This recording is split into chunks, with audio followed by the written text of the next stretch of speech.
Here we have a Sullivan Palatek 50 horsepower rotary screw air compressor. We got it hooked up to 480 volts, three-phase power, and we're gonna run it and show you that it works. Now this is a model 50 UD, and like I said, it is hooked up to 460 volts.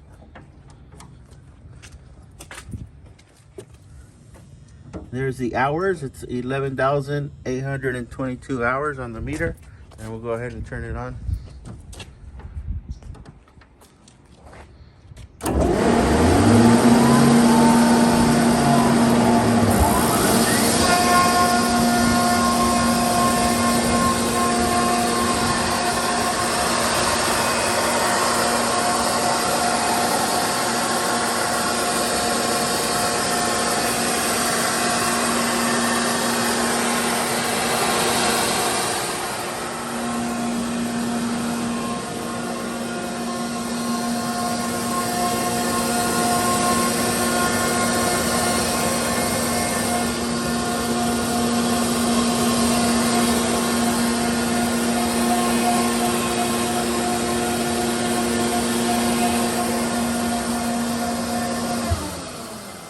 That is the Sullivan Palatek 50 horsepower rotary screw air compressor.